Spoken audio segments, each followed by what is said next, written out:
দিগন্তজোড়া প্রান্তরে সোনালি ঢেউ, হেমন্তের হিমহিম মৃদু বাতাসে পাকা ধানের শেষের দোলা মাঠের এক প্রান্ত থেকে অন্য প্রান্তে। এরই মাঝে দেখা গেল কাস্তে হাতে ব্যস্ত কৃষক। মাঠের পর মাঠ এখন সোনালি রঙের পাকা ধানে ভরে আছে। মাঠে মাঠে শুরু হয়েছে ধান কাটার মহোৎসব। রাত জেগে ধান সিদ্ধ করে সকাল থেকে ধান শুকানোর কাজে ব্যস্ত সময় পার করছেন সিরাজদিখান উপজেলার কৃষানীরা।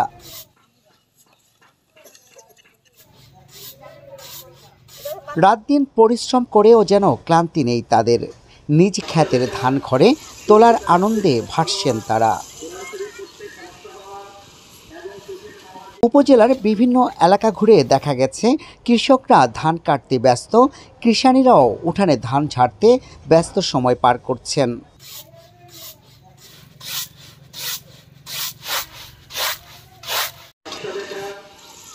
এবছর আবহাওয়া অনুকূলে ছিল, পোকামাকড়ের আক্রমণ না থাকায় ফলন ভালো হয়েছে। উপজেলা কৃষি অফিসও ভালো ফলনের কথা বলেছে। যদিও এবছর শ্রমিক মজুরি ও তেলের খরচ বেশি হয়েছে বলে জানিয়েছেন কৃষকরা। খেতে গেছি, খেতে ধান বুনছি, খেতে এখন আনন্দ লাগে। ধান বুনছে বহুত 18 ঘন্টা, মোটামুটি ভালো হয়েছে। টাকার মধ্যে ধান বুনছি, ধান বোনার পরে আল্লাহর রহমতে আঙ্গ ফলন খুব সুন্দর ফলন হয়েছে। আল্লাহর রহমতে 15-20 মিনিট পরে কাছে যাবো গা। তাই আল্লাহর মতে আমরা নিতেছি, ধান বাইতে নিয়ে হুগে নিয়ে থুইতেছি। আল্লাহ দিলে আমরা বছর আঙ্গ পার হয়ে যাবো গা। কারণ বিক্রমপুর পানিটা কম হয় দেখা, এই কারণে জমিনের ধান বোন এই ধানটা খুব ভালো হয়। তো এবার কি পোকামাকড়ের আক্রমণ ছিল কিনা? হ্যাঁ, কম বেশি সব সময় থাকে। ওই মাজা পোকাটা খাইয়া ওঠে, কিছু বাফা লাগে, গরমের বাফা লাগে আর কি। ফসল খুবই আল্লাহ দিলে ভালো হয়েছে। 15 ঘন্টা জমিতে আমন ধান চাষ করছি, ফলনটা খুব ভালো হয়েছে আল্লাহ দিলে। কিন্তু ওষুধ অনেক ব্যবহার করতে হয়, মাজা পোকা খায়, বাফা ব্যারাম লাগে। আর এমনি কোনো কি এই আপনার কৃষি অফিস থেকে কোনো সহযোগিতা আপনাদের করে কিনা? না, কোনো সময় দেখি নাকি হেরা আসে না, হেরা আসে না। আশেপাশের কেউ কৃষি অফিস থেকে কোনো সহযোগিতা পায় কিনা? এটা সঠিক জানি না, ওই না পায় না, কেউ কেউ আহে না। তো ওই করে আপনার দোকানে তো গিয়ে ওষুধ কিনে আনে, হ্যাঁ কই বিশ্বাইব। আমনের ফলনে কৃষক খুশি হলেও তবে আগের মতো নবান্ন উৎসবের আমেজ নেই। তবে অনেকেই নিজের জমির ধানকে মাড়াইয়ের পরে পরিষ্কার পরিচ্ছন্ন করে ঘরে তুলেছেন আনন্দের সাথে। তাদের ছেলে মেয়ে নাতি নাতনিদের নিয়ে পিঠাপুলি বানিয়ে খাবেন।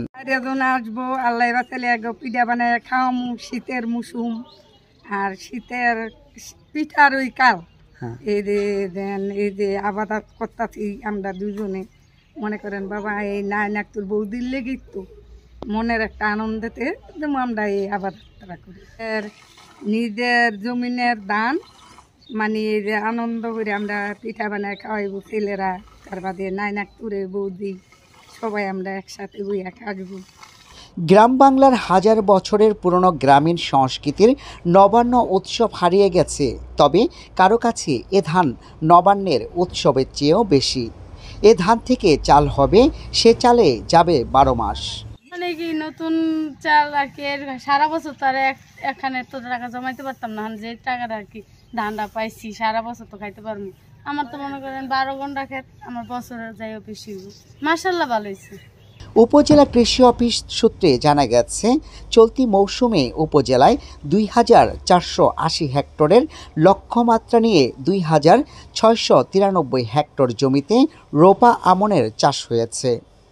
এবছর নির্ধারিত লক্ষ্যমাত্রার চেয়ে অতিরিক্ত 213 হেক্টর জমিতে আমনের আবাদ বেশি হয়েছে। সিরাজদিখান উপজেলার কৃষকদের অর্থকরী ফসল আলু।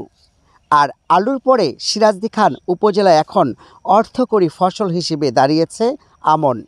প্রতি বছরই সিরাজদিখান উপজেলার চাষিরা আমন ধানের রোপণে আগ্রহী হয়ে উঠছেন। তারা হেক্টরের পর হেক্টর জমি আমনের আবাদ করেছেন। আর এই আমনের আবাদে তারা খুশি ফলনে। কারণ এই উপজেলার যে জমিগুলো রয়েছে, কৃষকরা মনে করছেন এই জমিতে আমন আবাদের জন্য উপযোগী। কারণ এখানে বর্ষায় বন্যার কোনো সম্ভাবনা নেই। এছাড়া পোকামাকড়ের আক্রমণ কম থাকে।